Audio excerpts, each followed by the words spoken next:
High Commander Verixis stood motionless before the grand observation window of the eternal radiance, his iridescent scales reflecting the distant starlight. The flagship's bridge hummed with the efficiency of a well-maintained hive, crystalline displays casting prismatic patterns across the polished deck plates. 12 campaign markers adorned his ceremonial armor, each representing a civilization that had fallen before the might of the Zixatheri Empire. "Status report," he commanded, his voice carrying the weight of centuries of military tradition. The words emerged in precisely measured tones, matching the meticulous standards expected of a Zixatheri commander. "All vessels maintaining formation, High Commander." Second Case Navigator Melthor responded, manipulating the holographic display with practiced grace. "The patrol fleet stands ready at your command." Verixis allowed himself a moment of satisfaction. The fleet under his command represented the pinnacle of Zixatheri engineering. 7 vessels of crystalline perfection, each capable of reducing a modest solar system to cosmic debris. Their hulls, grown rather than built, incorporated living crystal matrices that could repair themselves under fire. Their weapons were the product of millennia of warfare and conquest. The satisfaction was short-lived. "High Commander," the sensor officer's voice carried an unusual note of surprise. "Unknown vessel detected at the edge of our territorial space. Configuration doesn't match any known species in our database." Verixis turned, his movements deliberately measured. "Show me." The main display shifted, revealing a vessel that seemed almost primitive by Zixatheri standards. Its hull was dark and angular, lacking the organic grace of their own ships. Nuclear propulsion systems flared at its stern, and what appeared to be primitive ballistic weapon emplacements dotted its surface. "Fascinating," Verixis mused, studying the readouts. "Have they noticed our presence?" "They appear to be maintaining their course, High Commander. We're detecting active scanning from their vessel, but their technology seems limited. They're using electromagnetic and gravitational detection systems." A quiet ripple of amusement spread through the bridge crew. Such methods were centuries behind Zixatheri capabilities. "I'm detecting markings on their hull," the communications officer reported. "Universal translation matrices are processing. It appears to be designated as a vessel of the United Earth Federation. The species calls themselves humans." Verixis felt his mandibles click in anticipation. Humans. Another species to add to the Empire's collection. Another mark to add to his armor. "Have they appeared in any intelligence reports?" "Minor mentions only, High Commander. They're a relatively new spacefaring race. They've established a few colonies in their local sector, but this is their first documented incursion into our space." Verixis studied the vessel's profile again. Its design spoke of a species that hadn't yet learned the elegant solutions to space warfare. Their reliance on kinetic weapons and nuclear propulsion suggested a civilization barely past its planetary bounds. "Perhaps," Verixis announced, "it's time we provided these humans with a proper introduction to galactic society." His words carried the weight of 12 successful conquests. "Prepare the ceremonial warning shot. Let's show them the proper way to announce one's presence to a superior civilization." The bridge crew moved with practiced precision, charging the forward plasma arrays. The warning shot was an ancient tradition, a demonstration of power that had preceded the submission of countless species. The plasma burst would detonate at a calculated distance from the human vessel, creating a display of power that had never failed to inspire appropriate awe and fear. "Warning shot charge, High Commander." Verixis raised his primary arm, savoring the moment. Another species would learn its place in the galaxy. Another victory would be added to his illustrious record. Fire.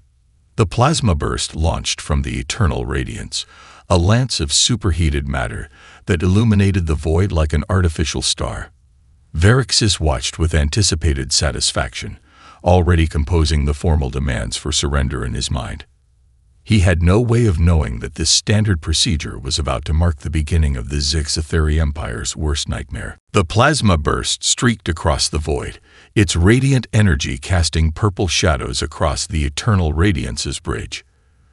Verixis watched with practiced satisfaction, anticipating the usual response: panic, followed by desperate attempts at communication, culminating in the inevitable surrender. What happened instead would be burned into Zeg's military doctrine for generations to come. The human vessel's response was immediate and unprecedented. Points of light flickered across its hull as dozens of small, seemingly insignificant defense turrets swiveled in perfect synchronization. The plasma burst, the pride of Zeg's weapons technology, simply disappeared, scattered into harmless particles by a devastating barrage of point defense fire. Silence fell across the bridge. "Impossible," Second Case Navigator Melthor whispered, breaking protocol for the first time in his career. "Their targeting systems shouldn't be capable of." "Incoming transmission," the communications officer interrupted, their scales shifting to a pale shade of anxiety. "The human vessel is broadcasting on all frequencies." Verixis straightened his posture, mandibles clicking in irritation. "Display it." A holographic screen materialized, showing the interior of the human vessel's bridge. Unlike the crystalline elegance of Zeg's design, their command center was utilitarian, almost Spartan.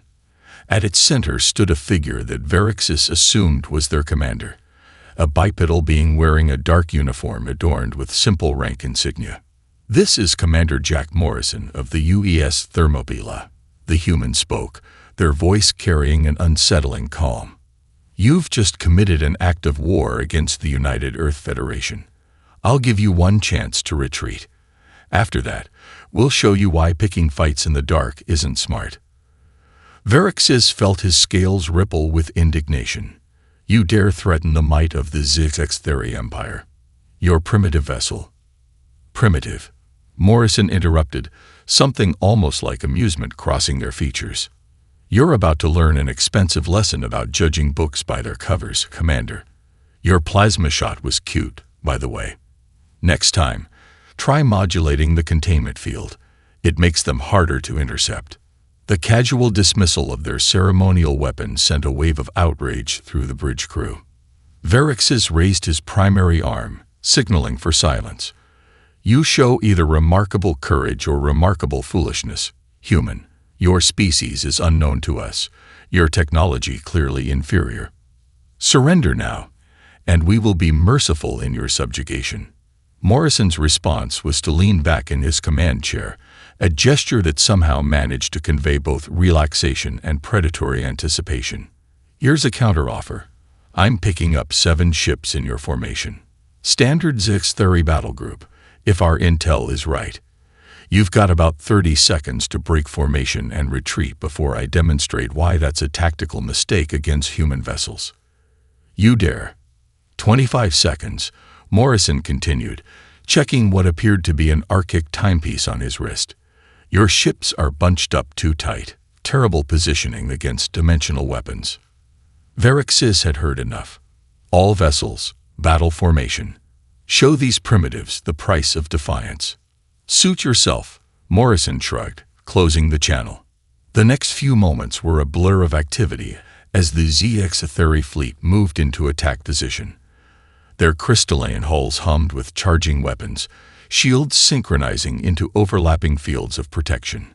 It was a formation that had broken 12 species, a display of power and coordination that had never failed.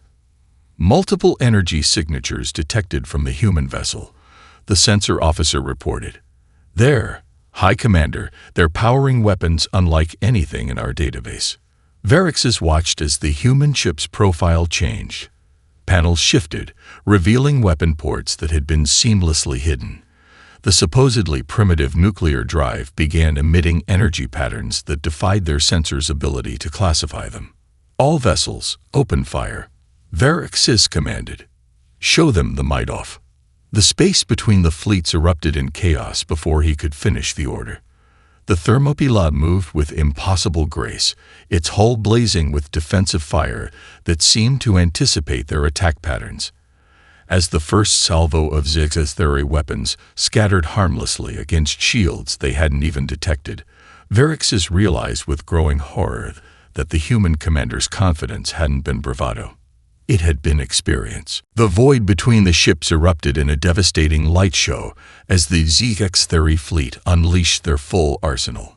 Plasma lances, quantum disruptors, and particle beams crisscrossed space in a deadly web designed to leave nothing alive. It was a display of firepower that had reduced entire battle groups to cosmic debris. The Thermopylae danced through it all. Impossible.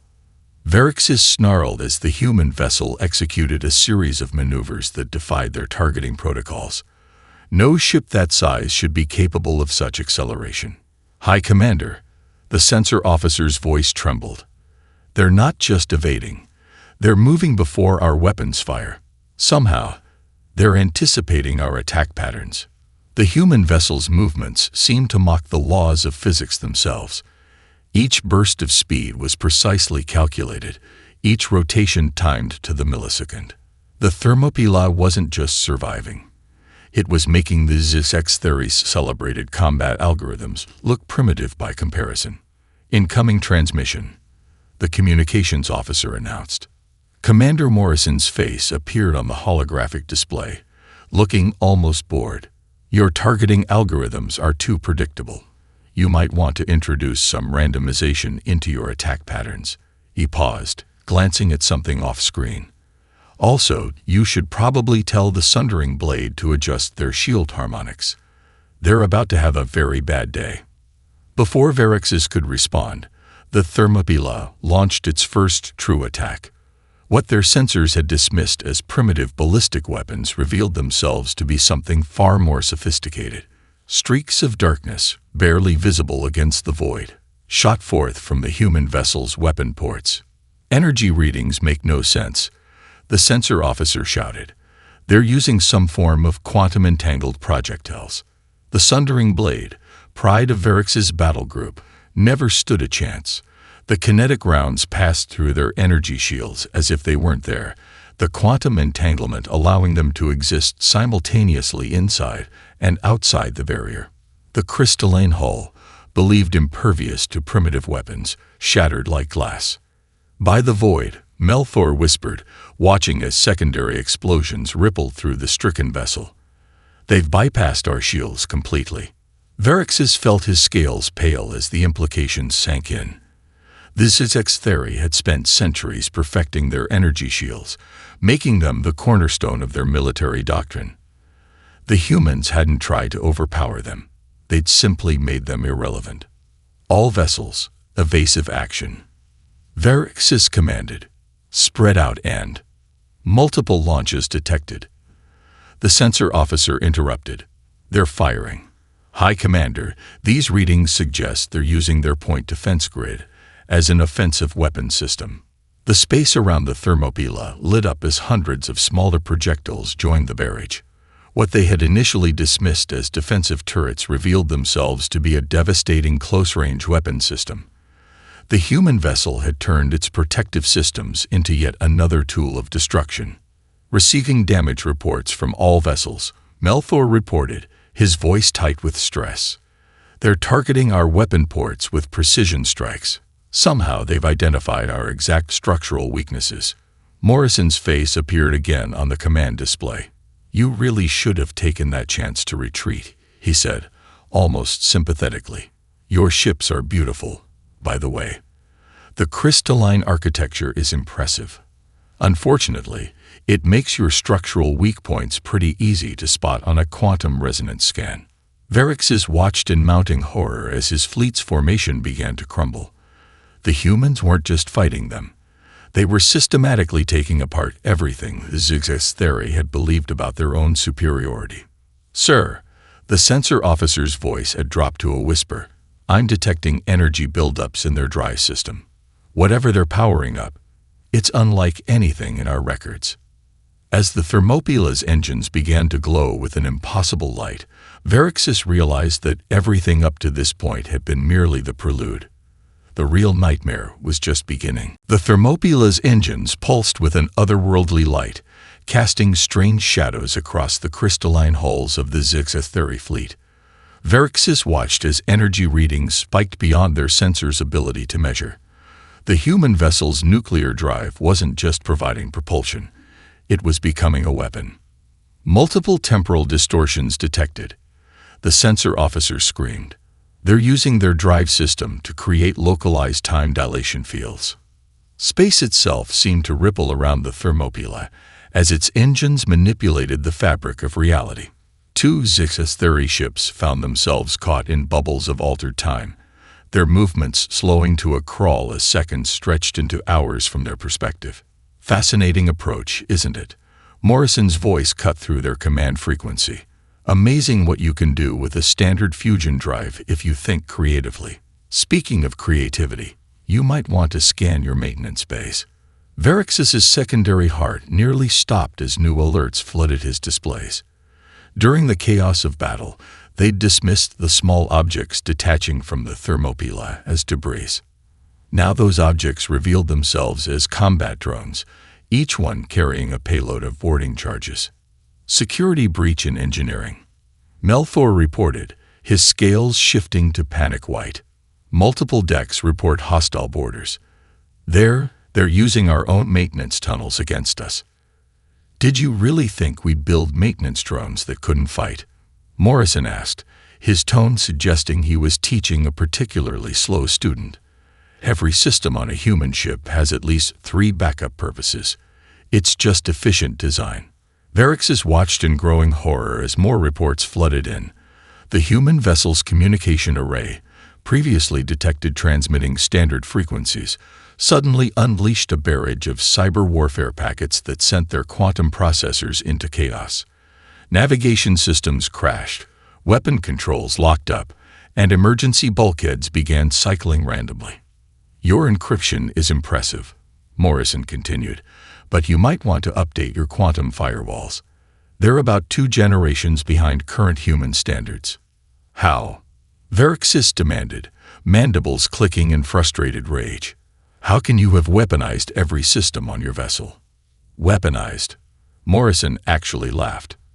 Commander, we didn't weaponize anything. We just designed everything to be adaptable. Those maintenance drones, they're primarily for hull repair. The Cyber Warfare Suite, originally designed for long-range communication through quantum noise, we just believe in getting our money's worth out of our equipment. A new alert caught Verixis' attention. The Thermopyla's hull was changing, panels shifting to reveal new weapon ports that had been seamlessly hidden within what they had assumed were structural supports. Ah, you noticed our modular weapon systems, Morrison said.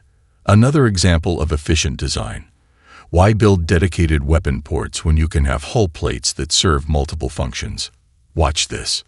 The human vessel's entire outer skin seemed to come alive, transforming what had appeared to be standard armor plating into an interconnected network of weapon systems, sensor arrays, and energy projectors.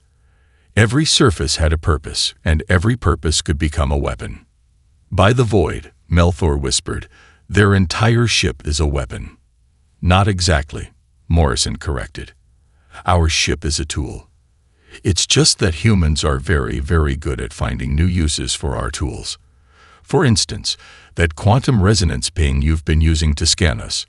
We've been using it to map your entire command and control network. Sorry about this, by the way. Before Verixis could process the implications, every system on his flagship's bridge reconfigured itself, displays showing the human battle language instead of Zixatheri script. They hadn't just been scanning the crystalline architecture. They'd been rewriting it at the quantum level.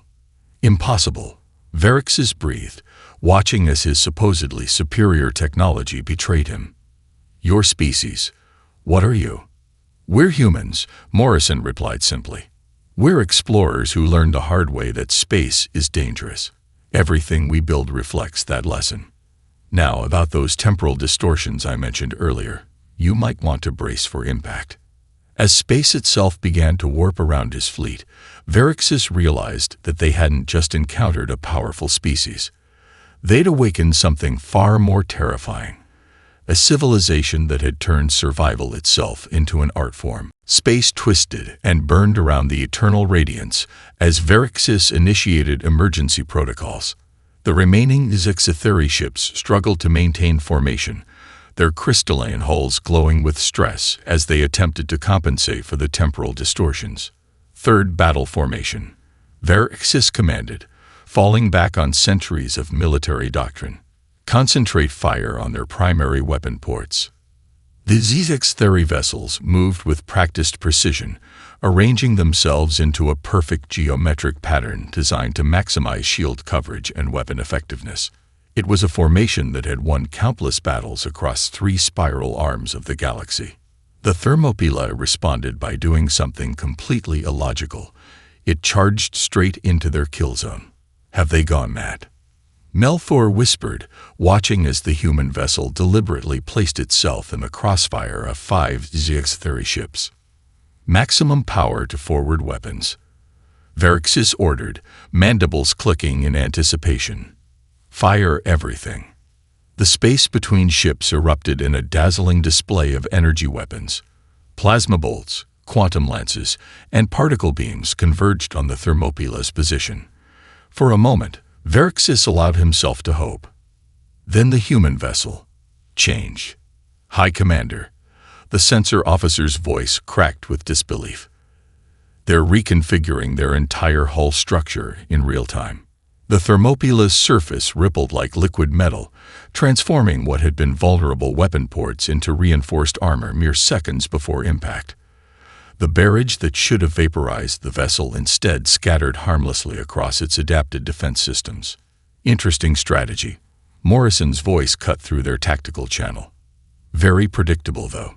You might want to try something less textbook. Impossible. Verixis snarled. No ship can reconfigure its structure that quickly. Sure you can, Morrison replied casually. You just need to think of your hull as a dynamic system rather than static armor. Watch this. The Thermopylae's hull shifted again, this time forming protrusions that Verixis initially took for weapon ports. Instead, they proved to be heat sinks, dropping the vessel's thermal signature to nearly nothing even as it charged its main weapons. Status report. Verixis demanded. They're adapting faster than our targeting systems can compensate. Melthor reported, his scales paling. Every time we adjust our attack pattern, they change their defense configuration. Then we'll overwhelm them with numbers, Verixis decided. All ships, execute Sundering Pattern Delta. The remaining Zixatheri vessels moved to surround the Thermopylae, their formation shifting according to battle plans laid down by the Empire's greatest tacticians. It was perfect, precise, and absolutely by the book. That was exactly the problem. You know, Morrison commented, almost sounding disappointed, the definition of insanity is doing the same thing repeatedly and expecting different results. Let me show you something we call improvisation. The Thermopylae suddenly split its drive emissions into multiple vectors, creating a chaotic pattern that defied conventional physics. Instead of trying to avoid the Zixatheri crossfire, it began using their own energy weapons as impromptu shields, deliberately intercepting certain beams to deflect others. They're using our weapons against us. The weapons officer realized in horror. The energy discharge from our own beams is feeding their shield systems. Verixis watched in mounting despair as the human vessel turned their carefully coordinated attack into a deadly dance. Every formation they tried was countered before it could fully form. Every tactic they employed was turned against them with ruthless efficiency. Getting frustrated yet? Morrison asked. Here's a free tactical lesson. Rigid formations are great for parades, terrible for actual combat, especially when your enemy can do this. The Thermopylae suddenly released a burst of encrypted data directly into the Zixatheri battle network. Their carefully synchronized shield harmonics started shifting randomly, creating gaps in their supposedly impenetrable defense. How? Verixis breathed, watching his perfect formation crumble. How do you keep anticipating our every move? We're not anticipating, Morrison explained, his voice carrying what sounded almost like pity. "We're adapting. There's a difference. You fight like every battle should follow a script.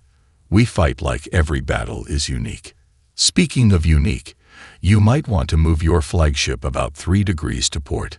Now, as space itself seemed to fold around his vessel, Verixis realized that the humans hadn't just mastered the art of war, they'd reinvented it entirely. Verixis watched as his flagship, the Starpiercer, emerged from the shadow of a temporal distortion.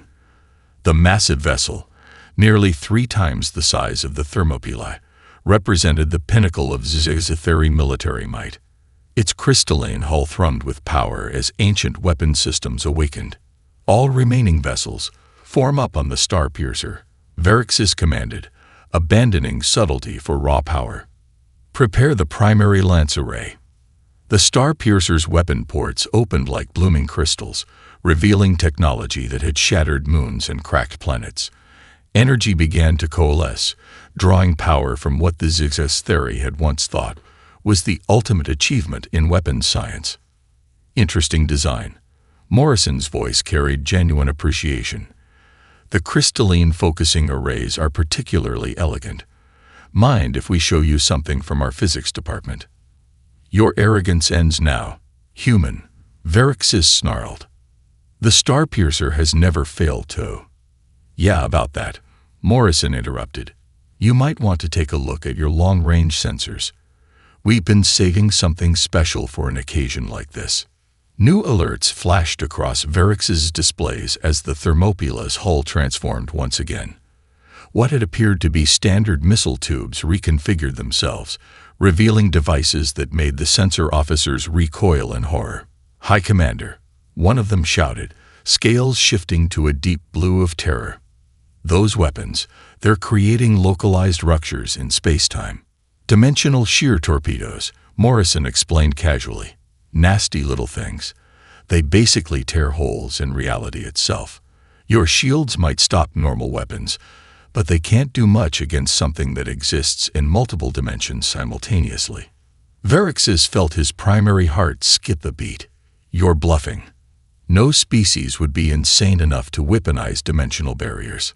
Morrison's laugh sent chills through the Zizitheri command staff. "Commander, let me tell you something about humans. We don't see barriers. We see challenges. When someone tells us something's impossible, we take it as a personal offense. Watch." The Thermopylae launched its weapons. They moved through space like tears in the fabric of reality, leaving trails of distorted light in their wake. The Starpiercer's shields, designed to stop any conventional attack, might as well have been missed before a storm. "Emergency evasive action." Verixis screamed, but it was too late. The dimensional shear torpedoes passed through their barriers as if they didn't exist, their passage leaving ribbons of twisted spacetime in their wake. Where they struck the Starpiercer's hull, reality itself seemed to fray. Entire sections of the mighty vessel simply ceased to exist, shunted into dimensions beyond comprehension.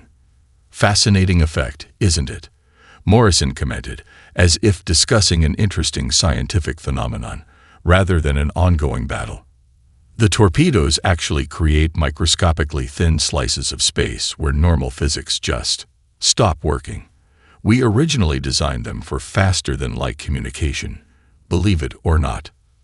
Verixis stared in horror as his flagship began to break apart, torn between dimensions by weapons that defied the very laws of nature. You're monsters," he whispered. "Not monsters," Morrison corrected. "Scientists, engineers, explorers.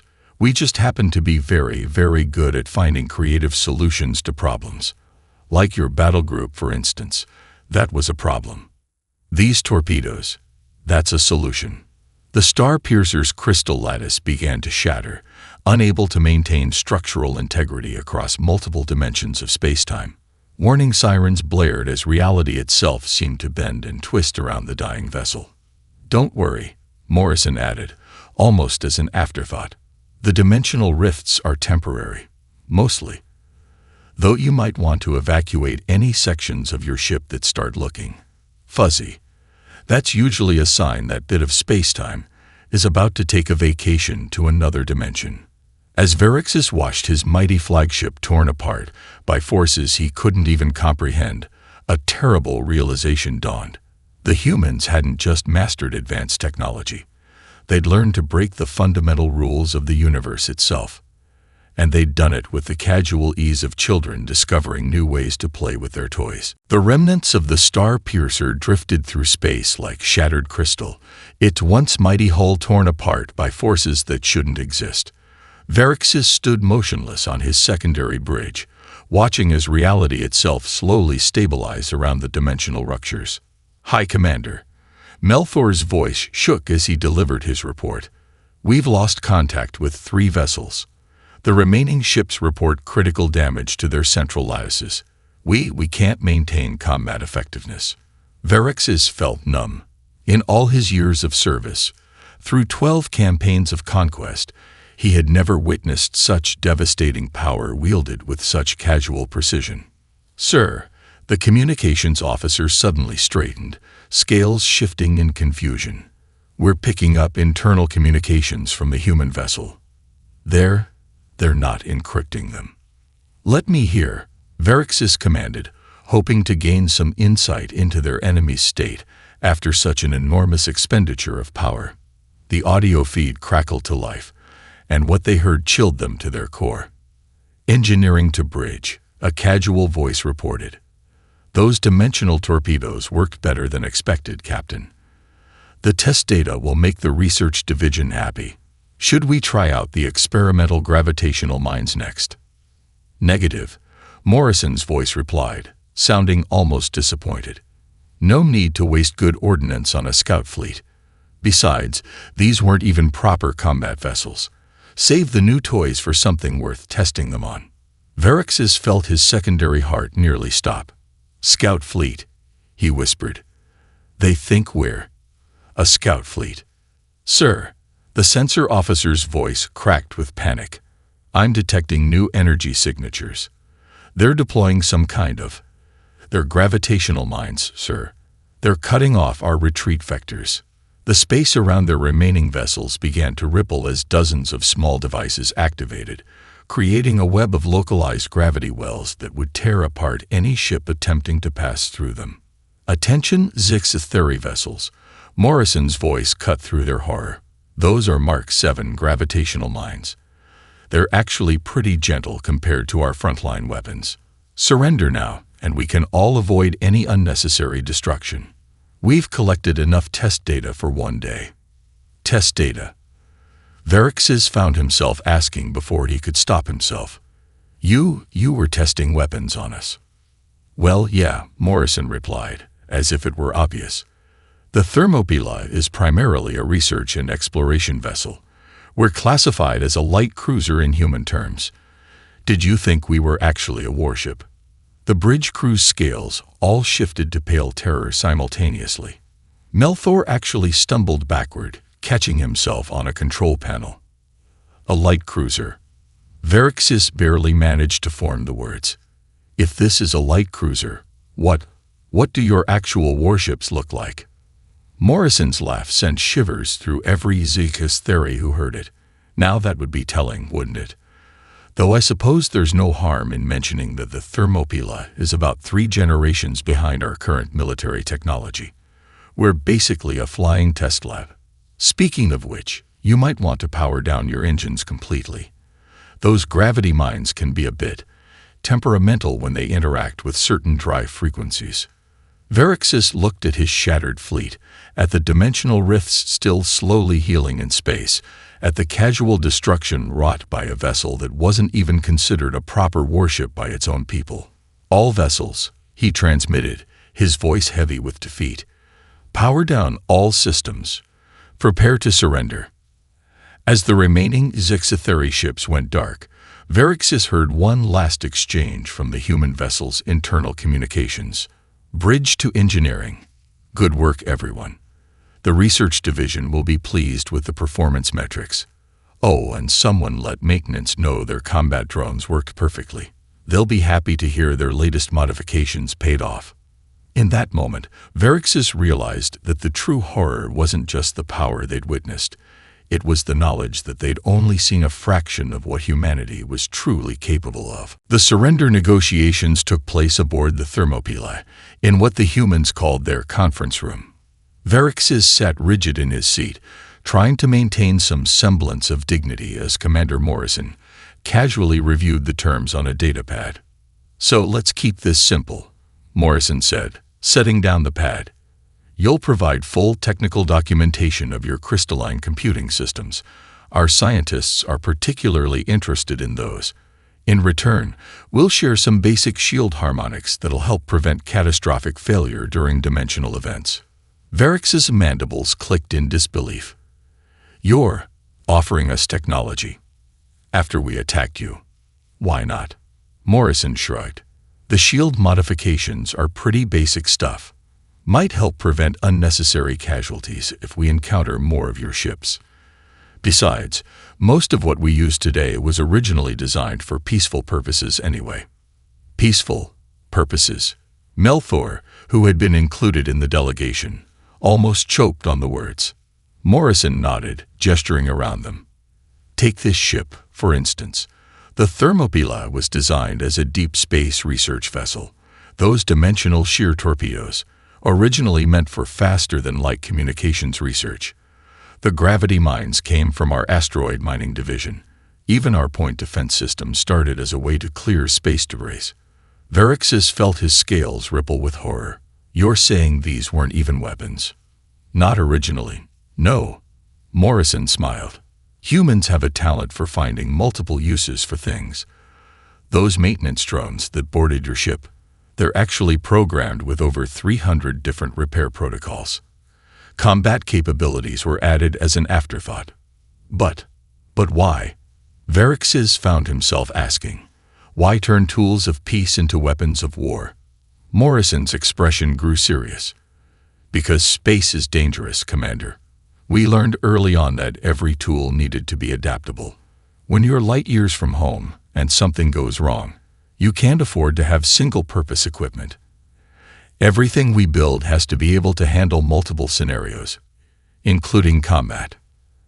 "And your actual warships?" Melthor asked, unable to contain his curiosity. "Let's hope you never have to find out," Morrison replied quietly. "The Thermopylae is a research vessel with some defensive capabilities. Our dedicated combat ships are something else entirely." Verixis thought about that as he stared out the conference room's viewport at his shattered fleet. "I must know," he said finally. "How did your species become so adaptable?" Morrison leaned back, considering the question. "Necessity, mostly. Earth isn't a gentle world.